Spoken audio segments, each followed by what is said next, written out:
Excellency Wang Yi, State Councillor and Foreign Minister of the People's Republic of China, colleagues and friends, good afternoon from Pakistan. I'm very pleased to participate in this forum today. It is heartening to note that within a span of less than a year, we have come a long way from our first quadrilateral interaction last July. Our countries have remained engaged in between at the level of vice ministers and in 2 joint working groups at the level of directors general. The meeting of vice ministers last week held important discussions on further cementing our joint cooperation in the fight against the COVID-19 pandemic, as well as on expanding its ambit to cover poverty alleviation and disaster relief. Pakistan welcomes intensified cooperation between China and South Asian countries in these areas. It is consistent with the socio-economic developmental priorities of Pakistan's government and will afford the regional countries the opportunity to learn from each other's experiences from the well-being of our citizens.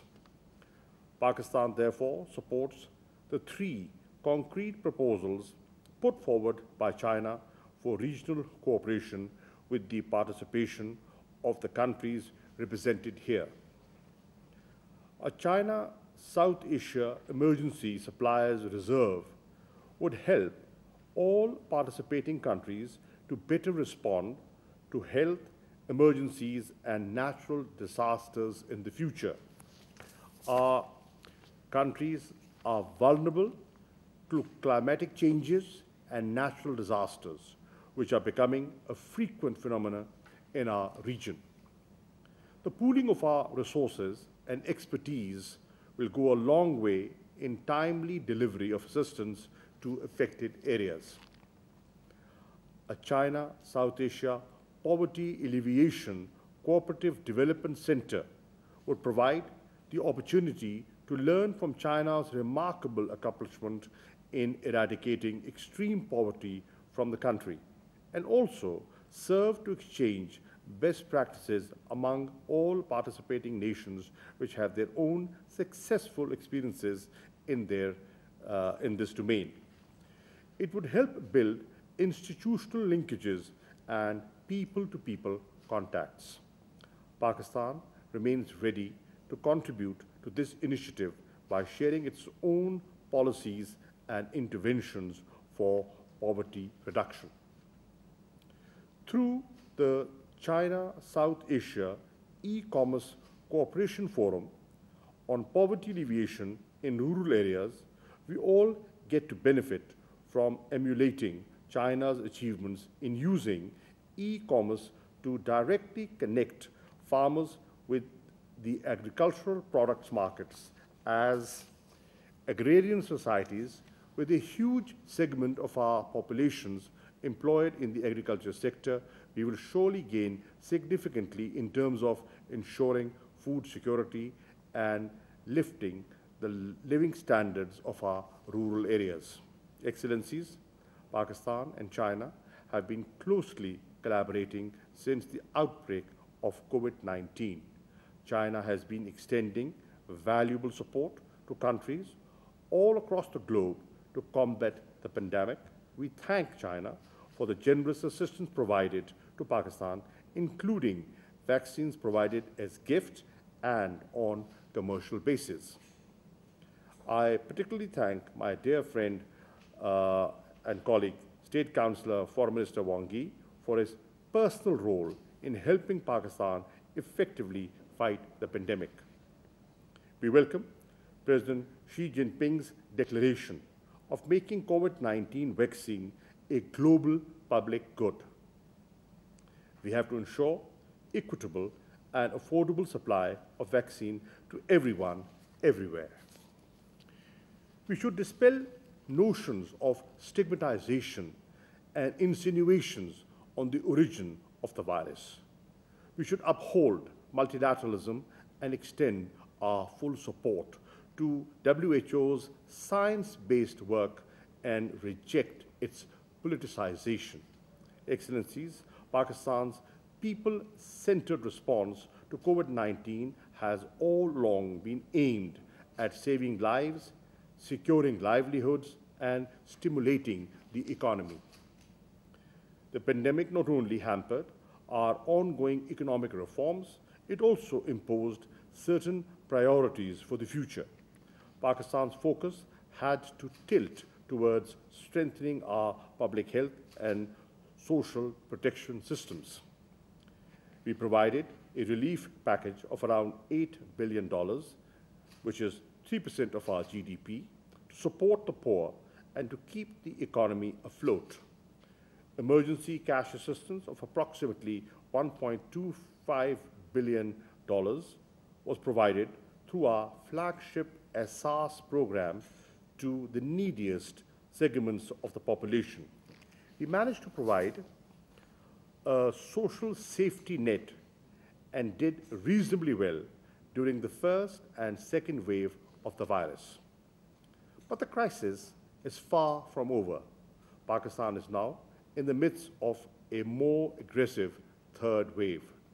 The positivity rate this time is higher. We are being compelled to enforce smart lockdowns in virus hotspots for containing its spread. The vulnerable population is again at risk.